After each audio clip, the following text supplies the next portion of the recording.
Study take में आपका स्वागत है। कहते हैं सफलता की राह में ज्ञान ही वो मशाल है जो अंधेरे को चीर देती है। आज हमारे पास प्रतियोगी परीक्षाओं की तैयारी के लिए स्टडी टेक की बनाई हुई कुछ बहुत ही दिलचस्प स्लाइड्स हैं। ये स्लाइड्स 2025 में होने वाले दुनिया के कुछ सबसे ज़रूरी सम्मेलनों पर हैं। लेकिन ये सिर्फ एक लिस्ट नहीं है। इसमें अनोखे चित्र हैं और जानकारी को याद रखने के लिए मज़ेदार ट्रिक्स भी दी गई हैं। तो चलिए आज इन स्लाइड्स की एक गहन पड़ताल करते हैं और देखते हैं कि सीखने का ये तरीका कितना कारगर है। बिल्कुल, ये एक बहुत ही अच्छा विषय है। देखिए, प्रतियोगी परीक्षाओं में इतनी सारी तारीखें, इतने नाम और संगठन होते हैं कि मतलब अक्सर उम्मीदवार जानकारी के बोझ तले दब जाते हैं। हाँ, ये तो है। तो स्टडी टेक जैसी ये जो तकनीकें हैं, जिन्हें हम मेमोनिक्स कहते हैं, वो इसी समस्या का हल निकालने में मदद करती हैं। आज हम सिर्फ इन ट्रिक्स को देखेंगे नहीं, बल्कि ये भी समझेंगे कि ये दिमाग के लिए काम क्यों करती हैं और हाँ, इन सम्मेलनों का असल में महत्व क्या है। बहुत बढ़िया। तो चलिए शुरू करते हैं वैश्विक मंच के सबसे बड़े खिलाड़ियों के साथ। पहली स्लाइड दुनिया के कुछ सबसे प्रभावशाली समूहों पर है। G20, G7, ब्रिक्स, SCO और नेटो। ये नाम हम अखबारों में रोज पढ़ते हैं, पर कई बार इनके बीच का फर्क समझना मुश्किल हो जाता है। हाँ, और ये फर्क समझना बहुत जरूरी है। अगर संक्षेप में कहूं तो G20 दुनिया की 20 सबसे बड़ी अर्थव्यवस्थाओं का समूह है, जिसमें विकसित और विकासशील दोनों तरह के देश हैं। बिल्कुल। और G7 वो दुनिया के सबसे अमीर लोकतंत्रों का एक छोटा एक्सक्लूसिव क्लब है। वहीं ब्रिक्स मतलब ब्राजील, रूस, भारत, चीन, दक्षिण अफ्रीका और अब कुछ नए सदस्य भी। अच्छा।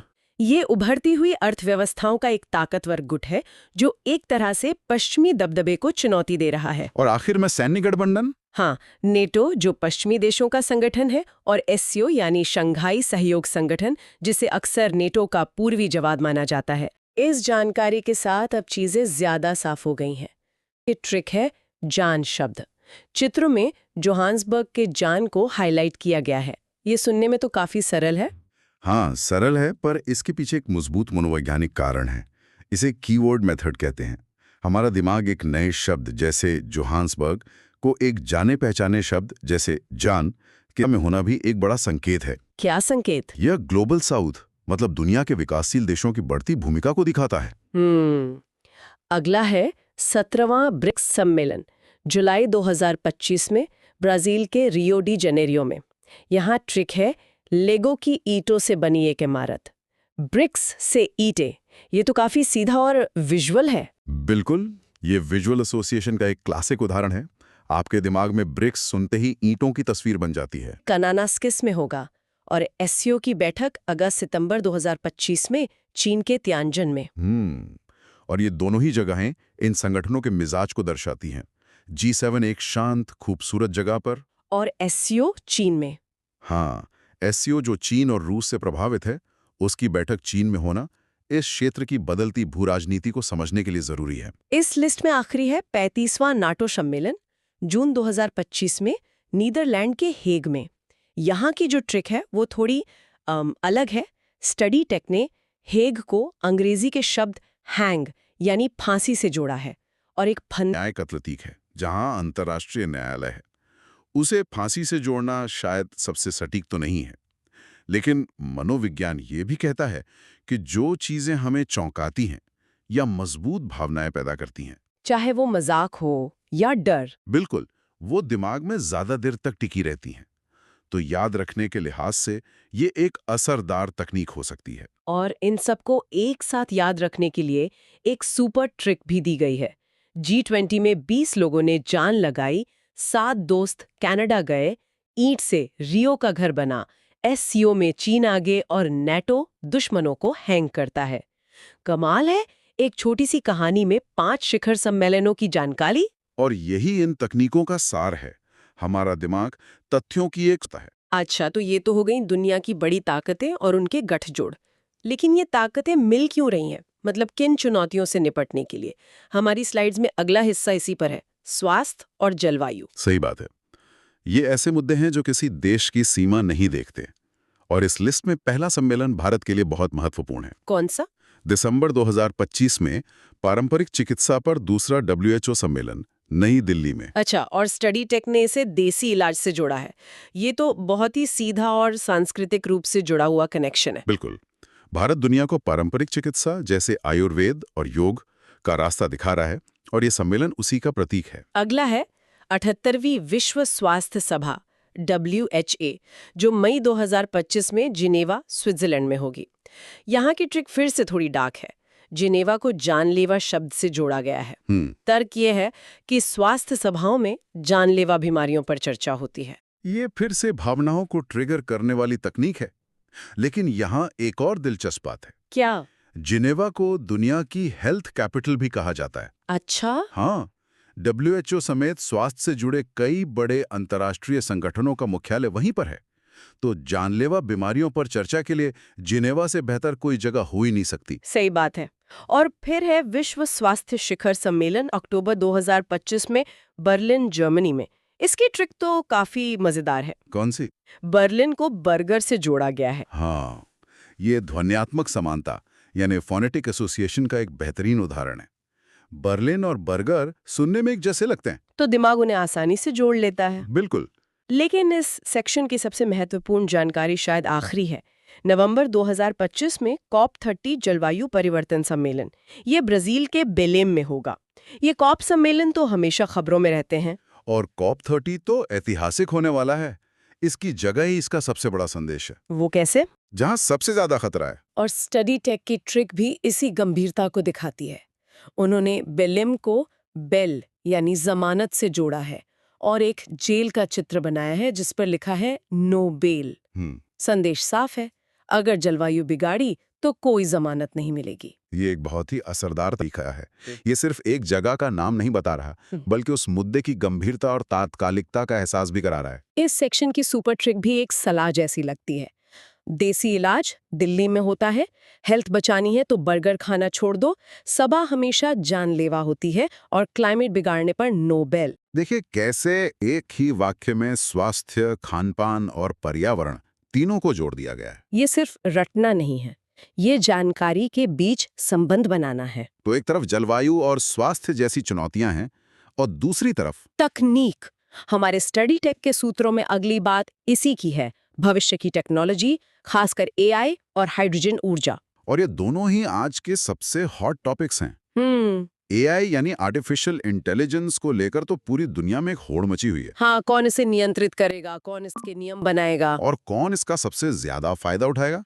इसीलिए हमें 2025 में AI पर इतने सारे सम्मेलन दिख रहे हैं। जैसे कि फरवरी 2025 में पेरिस, फ्रांस में AI एक्शन शिखर सम्मेलन। इसकी ट्रिक बहुत खूबसूरत है। एफिल टावर के पास एक परी से पेरिस। फिर जुलाई 2025 में शंघाई, चीन में विश्व AI सम्मेलन। यहाँ ट्रिक है शहनाई, शंघाई और शहनाई। ये भी अच्छा है। और दिसंबर 2025 में अबू धाबी, UAE में ग्लोबल AI शो, जिससे चिराग से निकलते जिन से जोड़ा गया है, जो अबू कह रहा है। ये दिलचस्प है कि ये तीनों जगहें AI को लेकर 3 अलग-अलग दृष्टिकोण दिखाती हैं। मतलब पेरिस यानी यूरोप AI के नियमन और नैतिकता पर जोर दे रहा है। शंघाई यानी चीन AI के विकास और उसे लागू करने में सबसे आगे है। और अबू धाबी मतलब मध्य पूर्व AI में भारी निवेश करके भविष्य की अर्थव्यवस्था में अपनी जगह बना रहा है। अच्छा, तो ये ट्रिक सिर्फ शहर का नाम नहीं याद करा रही, बल्कि अप्रत्यक्ष रूप से इन जगहों के वैश्विक महत्व की ओर भी इशारा कर रही हैं। बिल्कुल। और तकनीक में सिर्फ AI ही नहीं है। मई 2025 में नीदरलैंड के रॉटरडैम में विश्व हाइड्रोजन शिखर सम्मेलन भी है। हाइड्रोजन को ऊर्जा का भविष्य माना जा रहा है। हाँ, खासकर ग्रीन हाइड्रोजन, जिसे पानी से बनाया जाता है और जिससे कोई प्रदूषण नहीं होता है। ये ऊर्जा क्षेत्र में क्रांति ला सकता है और इसका सम्मेलन रॉटरडैम में होना बहुत तार्किक है। क्यों? रॉटरडैम यूरोप का सबसे बड़ा बंदरगाह है और भविष्य में ऊर्जा का आयात निर्यात यहीं से होने की उम्मीद है। यहाँ की ट्रिक तो बहुत ही मजेदार है। एक मुस्कुराती हुई रोटी को हाइड्रोजन गैस लेते हुए दिखाया गया है।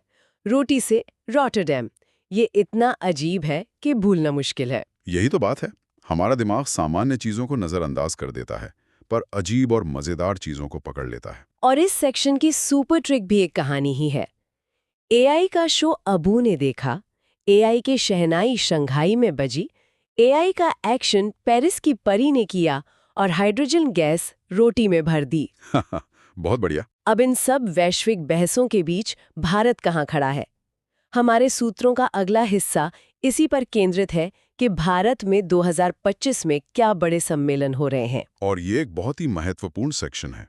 यह दिखाता है कि भारत अब सिर्फ वैश्विक बहसों में हिस्सा नहीं ले रहा, बल्कि उनकी मेजबानी करके एजेंडा भी तय कर रहा है। जैसे दिसंबर 2025 में ग्लोबल एनर्जी लीडर्स समिट, जो पुरिया, ओडिशा में होगी। थीम है सशक्त भारत। अच्छा। और यहाँ ट्रिक बहुत स्वादिष्ट है, खाने वाली पूरी। हाँ। ट्रिक है पूरी खाकर फुल एनर्जी आई। ये सांस्कृतिक रूप से बहुत स्मार्ट कनेक्शन है, तुरंत जुड़ जाता है। और ऊर्जा सुरक्षा सशक्त भारत के लिए कितनी जरूरी है, ये तो हम सब जानते हैं। सही बात है। फिर है अक्टूबर 2025 में 8वीं अंतर्राष्ट्रीय सौर गठबंधन सभा नई दिल्ली में। सौर गठबंधन यानी ISA भारत के नेतृत्व में शुरू की गई एक वैश्विक पहल है। हाँ, इसका मुख्यालय भी भारत में ही है। बिल्कुल। यहाँ ट्रिक दिल्ली की तेज धूप से जुड़ी है। सौर यानी सूरज और दिल्ली की धूप एक प्राकृतिक जुड़ाव है। और फिर है सितंबर 2025 में 8वां अंतर्राष्ट्रीय धर्म धम्म सम्मेलन अहमदाबाद, गुजरात में। इसकी ट्रिक मुझे बहुत गहरी लगी। धर्म के काम को अहम बताकर अहमदाबाद से जोड़ा गया है। ये सिर्फ एक शब्द का खेल नहीं है, ये भारत की सॉफ्ट पावर को दिखाता है। धर्म और धम्म के माध्यम से शांति और सद्भाव का संदेश देना, ये भारत की विदेश नीति का एक अहम हिस्सा रहा है। और इन तीनों की सुपर ट्रिक भी बहुत सीधी है। पूरी खाकर फुल एनर्जी आई, सौर दिल्ली वालों को सबसे ज्यादा लगती है, और धर्म का काम करना बहुत अहम है। बहुत अच्छे। भारत की भूमिका सिर्फ देश के अंदर ही नहीं, बल्कि अपने पड़ोस में भी अहम है। हमारी पड़ताल का आखिरी हिस्सा आसियान और हिंद महासागर से जुड़े सम्मेलनों पर है। हाँ, और ये दोनों ही भारत की विदेश नीति के लिए बेहद जरूरी हैं। आसियान यानी दक्षिण पूर्व एशियाई देशों का संगठन भारत की एक्ट ईस्ट पॉलिसी का केंद्र है। अच्छा। अक्टूबर 2025 में 47वां आसियान शिखर सम्मेलन कुआलालंपुर, मलेशिया में होगा। यहाँ की ट्रिक एक छोटी सी कहानी है। आसियान को आसमान से जोड़ा है, और कहानी है कि कोई आसमान से गिरकर कुएं में अटक गया। कुआं से कुआलालंपुर, ये तो बच्चों को भी याद हो जाएगा। हाँ, बिल्कुल। और दूसरा बिंदु हिंद महासागर से जुड़ा है, जो वो सामरिक और व्यापारिक दोनों ही नजरियों से दुनिया का सबसे महत्वपूर्ण समुद्री क्षेत्र बनता जा रहा है। और 2025 में 24वें हिंद महासागर रिम एसोसिएशन यानी आयोरा की अध्यक्षता श्रीलंका करेगा। इसे याद रखने के लिए रामायण का सहारा लिया गया है। रावण की लंका, जो आज का श्रीलंका है, उसे हिंद महासागर में दिखाया गया है। ये एक बहुत शक्तिशाली विजुअल है, जो भारतीय संदर्भ में तुरंत समझ आता है। सही बात। और सुपर ट्रिक इन दोनों कहानियों को जोड़ देती है। आसमान से गिरे और कुएं में अटके, और हिंद महासागर में रावण की लंका डूब गई।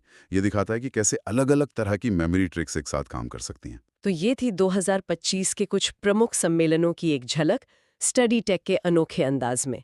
ये साफ है कि कैसे रचनात्मक तरीकों से सूखी जानकारी को भी दिलचस्प और यादगार बनाया जा सकता है। बिल्कुल, ये सिर्फ तथ्यों की एक सूची नहीं थी, ये एक विजुअल कहानी थी। और हमने आज सिर्फ ट्रिक्स नहीं देखी, हमने ये भी समझा कि G20 दक्षिण अफ्रीका में क्यों हो रहा है, COP30 बेलेम में क्यों ऐतिहासिक है, और अंतर्राष्ट्रीय सौर गठबंधन भारत के लिए क्या मायने रखता है। सही बात है। ये तकनीकें जानकारी को दिमाग में डालने का पहला कदम है। असली समझ तब आती है जब हम उस जानकारी के पीछे का क्यों और तो क्या समझने लगते हैं। तो श्रोताओं के लिए आज का अंतिम विचार, ये सम्मेलन तो दुनिया का भविष्य तय करेंगे, लेकिन इन जटिल विषयों को याद रखने की ये तकनीकें हमारे सीखने के भविष्य के बारे में क्या बताते हैं? क्या ज्ञान को एक कहानियां, खेल में बदलना ही उसे हमेशा के लिए आत्मसात करने का सबसे कारगर तरीका है?